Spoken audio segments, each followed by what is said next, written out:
दर्द भाग 13. सकाळ झाली होती. सायली खूप अस्वस्थ होती. मनाचा निर्धार करत आईबाबाजवळ गेली. तोच तिला ते बाहेर जाताना दिसले. सायलीला पाहून दोघेही उभा राहिले. सायलीचा पडलेला चेहरा पाहून आई तिच्या जवळ जात म्हणाली, काय झालं? तुझी तब्येत ठीक नाही का? सायली न बोलताच विचार करत जागेवर उभा होती. आईने तिला हात लावत विचारलं, काय झालं? सायली भानावर येत तिने रात्री घडलेली सर्व हकीकत सांगून म्हणाली, पप्पा, माझे एका मुलावर प्रेम आहे. त्याचंही माझ्यावर खूप प्रेम आहे. मी त्याच्याशिवाय जगू शकत नाही. हे ऐकताच सायलीच्या आईला खूप राग आला. ती काही बोलणार तोच रावसाहेब तिला हाताने थांबवत म्हणाले, मी राजशी बोलतो. झालेला प्रकार चांगला नाही. आणि तो कोण मुलगा? म्हणाली, त्याला माझ्या ऑफिसमध्ये भेटण्यासाठी पाठव. आणि रावसाहेब व संगीता निघून गेले. गाडीमध्ये संगीता खूप रागात होती. तुम्हाला तर काहीच समजत नाही असे म्हणताच रावसाहेबांनी तिच्याकडे रागाने पाहतात ती शांत झाली. तिच्याकडे पाहत म्हणाले, तुला काय वाटते मला हे माहीत नाही? रात्रीच राजचा फोन आला होता. त्याने सांगताच मी समीरकडून रात्रीच त्या मुलाची माहिती काढली. माझ्या एकूण ते एक मुलीचा हात मी त्या भिकारड्या मुलाच्या हातात देईन असं तुला वाटतं का? आता ती प्रेमाच्या नशेत आहे. जेव्हा ही नशा उतरेल तेव्हा ती एक मिनिटसुद्धा त्याच्यासोबत राहणार नाही. आणि जगण्यासाठी पैसे लागतो, प्रेम नाही. ती रात्री घडलेल्या प्रकारातून अजूनही सावरली नाही. आपण लग्नासाठी जबरदस्ती केली तर ती तयार होणार नाही. म्हणून मी त्या मुलाला माझ्याकडे पाठवण्यास सांगितले. त्यामुळे ती शांत होईल व आपणास यातून मार्ग काढण्यास वेळ मिळेल. संगीताचा राग शांत झाला होता. तिचे समाज कल्याणाचे ऑफिस येताच ती आत निघून गेली. लेक्चर सुरू होते पण सायलीचे लक्ष लेक्चरवर लागत नव्हते. तिच्या डोक्यात विचाराचे चक्र सुरूच होते. ती खूप शांत व चिंतेत होती. लेक्चर संपताच सर्वजण बाहेर निघाले पण ती आपल्याच जाग्यावर विचार करत बसली होती. राहुल सायलीजवळ गेला. तो सायलीने उठून मिठी मारली व रडू लागली. राहुलने तिला शांत करत तिचे डोळे पुसले व विचारले, काय झालं रडायला?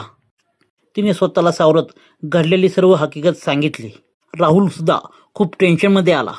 त्याला आता काहीच सुचेना. सायलीने त्याचा हात हातात धरत सांगितले, तुला पप्पांनी ऑफिसवर भेटायला बोलवले आहे. राहुल सायलीला धीर देत सर्व ठीक होईल म्हणत मन्यासोबत घेऊन रावसाहेबांच्या ऑफिसवर गेला.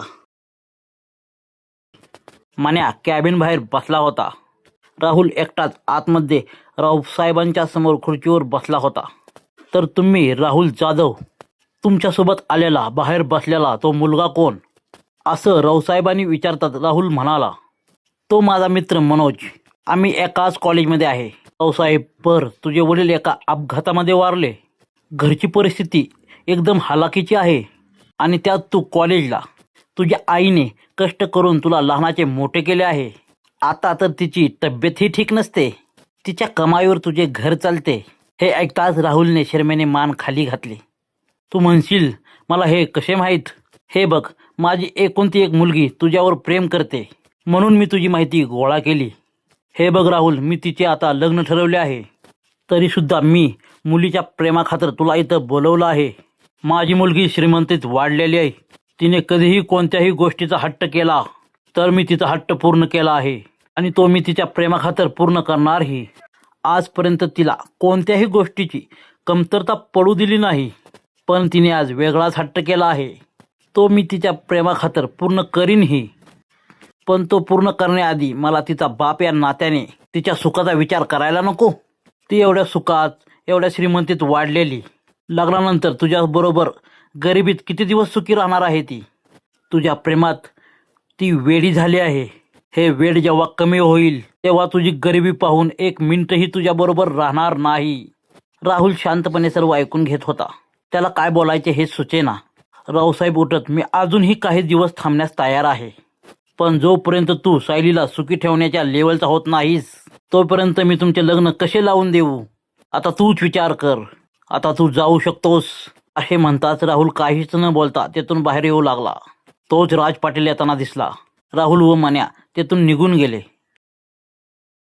राज पाटील साहेबांजवळ जात, पप्पा, हे काय? तुम्ही तिचे लग्न लावण्यास निघालात. या भुरट्याच्या तोंडावर पैसे मारून सायलीपासून दूर होण्यास सांगायचे. पण तुम्ही सर्व उलटे केले. रावसाहेब राजकडे पाहत हसत म्हणाले, जावई बापू, सायलीसोबत लग्न तर तुमचेच होणार. मी राहुलला त्याची जागा दाखवण्यासाठी त्याला इमोशनल ब्लॅकमेल केले. या गोष्टीचा फायदा होईलच, आणि जरी नाही झाला तरी आपणास थोडा वेळ मिळेल सायलीच्या मनातून त्याला दूर करण्यासाठी. मी समीरकडून त्याची आधीच माहिती काढली आहे. तोच राजने विचारले, हा समीर कोण? रावसाहेब त्याच्याकडे पाहत म्हणाले, समीर सायलीचा बालमित्र. आता दोघेही एकाच कॉलेजमध्ये आहेत. त्यावर राज म्हणाला, ठीक आहे पप्पा, मी समीरशी बोलतो आणि मी माझ्या परीने राहुल व सायलीला वेगळे करण्याचा प्रयत्न करतो. पप्पा, त्याच्यासोबत असलेला मुलगा कोण होता? रावसाहेब सांगतात, तो त्याचा खास मित्र आहे. समीर सांगत होता. राहुल त्याच्या सर्व गोष्टी ऐकतो. समीर तुला सर्व सांगेलच असे म्हणता राज, ठीक आहे मी निघतो असे म्हणून त्यातून निघून गेला.